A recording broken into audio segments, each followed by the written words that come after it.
Hello guys, good morning. कैसे हैं आप सब? उम्मीद करती हूँ आप सब बहुत अच्छे होंगे। Welcome back to Deepa Bhati vlog. और गाइस, मॉर्निंग का टाइम हुआ है और सुबह का नाश्ता बन चुका है। सुबह के नाश्ते में मैंने बनाया है पोहा। बहुत सिंपल तरीके से पोहा बनाया है क्योंकि घर में ना मूंगफलियाँ नहीं थी, वरना मैं मूंगफलियाँ भी इसके अंदर डाल देती हूँ। और मूंगफली से ना अच्छा क्रंचीनेस आ जाता है, तो टेस्ट भी बढ़ जाता है उससे। तो चलिए, मूंगफलियाँ तो थी नहीं, मैंने ऐसे ही सिंपल तरीके से बना लिया है। और अब कर लेते हैं हम दोनों माँ बेटा मिल करके नाश्ता अपना। और हस्बैंड तो लेकर के गए थे कुछ और। गाइस, ये हो रखा है बालकनी का हाल और ये मुझे ठीक करनी है। और ये देखिए गाइस, ये पूरा पौधा ना ख़राब हो गया है, तो मुझे इसको हटाना है। इसके अंदर लगाऊंगी मैं दूसरा पौधा और यहाँ से आज थोड़ा सा ठीक करूँगी बालकनी को, पौधों को थोड़ा सा ऑर्गेनाइज़ करूँगी। पत्ते वगैरह जो ख़राब हो रखे होंगे उनको हटा दूँगी। तो ये पौधा भी देखिए कितना जल गया है। और इस वाले का तो मुझे समझ ही नहीं आया ये क्यों ऐसा हुआ। ये पहले अंदर रखा हुआ था, इतना अच्छा पौधा था, और मैंने फिर बाहर रख दिया इसको। चलिए, अचानक से पता नहीं है क्या हुआ है, 3-4 पौधे ख़राब हो गए हैं। तो सोच रही थी कि ठीक हो जाएगा, लेकिन नहीं हुआ है। और इसके साइड में एक रखा हुआ है कड़ी पत्ते का, तो ये भी पौधा ख़राब हो गया है। इसमें पत्तियां नहीं आ रही हैं, केवल इसके अंदर जो इसका बीज आता है ना, फल सा जो आता है गोल गोल सा, वही आ रखा था। और कुछ भी ग्रोथ नहीं थी, एक भी पत्तियाँ नहीं आ रही थी। तो मैंने सोचा चलिए दूसरा लगा लूँगी और इसको मैं हटा देती हूँ, गमलों को खाली कर लूँगी। पहले तो सोचा था इसमें दूसरे वाले प्लांट लगा दूँगी, लेकिन अब मैं कोई और लगाऊंगी। मेरे पास एक्स्ट्रा प्लांट नहीं था। कुछ तो मेरे पास मनी प्लांट थे जो मैंने पानी के अंदर ग्रो कर रखे थे, वो वाले मैं नहीं लगाऊंगी क्योंकि ये बड़े साइज़ के पॉट है ना, तो इसमें मैं जब कोई आएगा नीचे या कहीं और से, मैं फ्लावरिंग वाला जो प्लांट आते हैं ना वो लगाऊंगी इस बार। तो इनको मैं हटा करके रख देती हूँ। और मिट्टी जो है ना दोनों पौधों की मैंने निकाल ली है। और ये देखिएगा, इस जड़ें भी ना इतनी ज़्यादा फैल रखी थी इसकी। तो जो ये अरिका पाम था ना, इसका तो पूरा गुच्छा बना हुआ था जड़ का। ये तो बहुत ज़्यादा ही जड़ें थी इसके अंदर। तो इस मिट्टी को ना दोनों ही पॉट में भर के रख दूँगी। और चींटियाँ भी हो रही थी कुछ गमलों में, तो मैंने उसके अंदर हल्दी डाल दी थी। हल्दी से ना चींटियाँ चली जाती हैं। तो इन गमलों को मैं भर के रख दूँगी और बाद में धो दूँगी अपनी बालकनी को भी। सारे पौधों को ठीक कर दिया है, अच्छे तरीके से अरेंज कर दिया है। पीले पत्ते वगैरह जितने भी थे वो मैंने हटा दिए हैं। और वो पॉट मैंने ऐसे ही मिट्टी भर के रख दी है। और बालकनी को भी अच्छे तरीके से मैंने धो दिया है, काफ़ी अच्छे से साफ़ हो गई है। और इस काम को करने से पहले मैंने घर के काफ़ी सारे काम ख़त्म कर दिए थे। और अब बारी आ गई है बाथरूम में जाने की, मतलब पोछा वगैरह मैंने सब लगा दिया था। बस एक साइड का छोड़ दिया था क्योंकि अंदर बाहर हो रहा था ना, मिट्टी का भी काम थोड़ा हो रहा था, तो उसको भी मैंने दोबारा से पोछा लगा दिया है वहाँ पर भी। तो अब आ गई हूँ बाथरूम में। मुझे बाथरूम अपना डीप क्लीन करना है। और सबसे पहले मैं डीप क्लीनिंग शुरू करने से पहले पॉट में मैंने डाल दिया है हार्पिक पॉट में। और जो मेरा वॉश बेसिन है ना, उसमें डाल दिया है हार्पिक। और एक ले लिया है स्क्रबर ले लिया है, इसको मैं हमेशा ही यूज़ करती हूँ। और इसमें आज मैंने बाल्टी के अंदर नहीं घोला था। बाल्टी मतलब जो छोटी सी बाल्टी है ना, उसके अंदर मैं सरफ़ को घोल लेती हूँ, लेकिन आज नहीं घोला था मैंने। और ये जो स्क्रब है ना, इसी को ही हमेशा मैं यूज़ करती हूँ। अच्छे तरीके से रगड़ देती हूँ। वैसे तो काफ़ी टाइम हो गया था नीचे से, और वॉश बेसिन पॉट वगैरह तो साफ़ होते रहते हैं, लेकिन जो टाइल है ना, ये इतनी जल्दी से नहीं होती है। महीने में एक बार या मैं 2 बार ही करती हूँ। वैसे इतने ज़्यादा गंदा नहीं होता है, लेकिन जब कपड़े धोते हैं, जब हाथ से कपड़े धोते हैं या फिर शावर से नहाते हैं ना, तब छींटे चले जाते हैं। वैसे नहीं तो साफ़ ही रहता है। और नीचे से तो बहुत बार होता रहता है, मतलब डेली ही होता है एक तरीके से। सबसे पहले मैंने ये जो स्क्रब है ना, इससे अच्छे तरीके से दीवार को रगड़ दिया है, जिससे जो भी दाग धब्बे होंगे ना वो निकल जाएंगे। और फिर पाइप लगा करके मैंने अच्छे तरीके से धो दिया है, क्योंकि अगर सारी दीवारों पर मैं लगा दूंगी ना सर्फ, तो फिर वो सूखने लग जाती है। फिर बाद में ना वो वाइट नज़र आने लग जाता है, क्योंकि टाइल्स का कलर कुछ इस तरीके का है जिसमें ना सर्फ नज़र नहीं आता है। तो मैं एक एक दीवार करके ही धोती हूँ। तो चलिए, सारी वॉल को अच्छे तरीके से मैंने साफ़ कर दिया है। और अब बारी आ गई है वॉश बेसिन को अच्छे से क्लीन करने की। तो इसके अंदर भी मैंने हार्पिक पहले ही डाल दिया था, और इससे पहले मैंने अपना पॉट भी क्लीन कर दिया है। और अब ये कर देती हूँ, इसको भी वॉश बेसिन को भी अच्छे तरीके से क्लीन कर देती हूँ। और वॉश बेसिन में मैं कभी कभी यूज़ करती हूँ हार्पिक का। वैसे तो मैं सर्फ से ही साफ़ कर देती हूँ, क्योंकि अच्छे तरीके से साफ़ हो जाता है। लेकिन जिस दिन भी मैं हार्पिक से क्लीन करती हूँ ना, उसकी शाइन अलग ही होती है।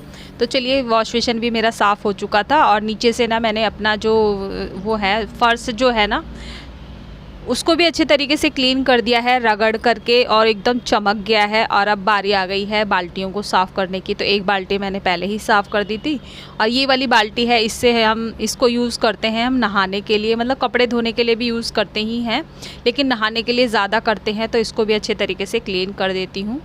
तो चलिए फटाफट से, और सरफ़ ही लिया है मैंने, सरफ़ से ही अच्छे तरीके से साफ़ हो जाती है और जल्दी जल्दी से साफ़ करते रहो ना तो गंदा भी नहीं होता है। और मेरा जो मग्गा है ना ये भी टूट गया था, लेकिन चलिए जब तक नहीं आता है इसी को यूज़ करेंगे और इसको भी मैं अच्छे तरीके से कर देती हूँ क्लीन। इसके बाद मुझे नहाना है और मैं करूँगी हेड वॉश, क्योंकि आज मैंने टॉयलेट क्लीन किया है। टॉयलेट जिस दिन मैं क्लीन करती हूँ हेड वॉश ज़रूर करती हूँ। तो चलिए फटाफट से नहा लेते हैं और अब मैं आ गई हूँ नहा करके सीधा किचन में। लंच की तैयारी मैं पहले से ही करके चली गई थी। तो चलिए फटाफट से बना लेते हैं लंच, और अब भूख भी लगने लगी है। तो मैं लंच में बनाऊंगी आज इडली, और इडली फ्राइड वाली जो इडली होती है ना वो मैं आज बनाऊंगी।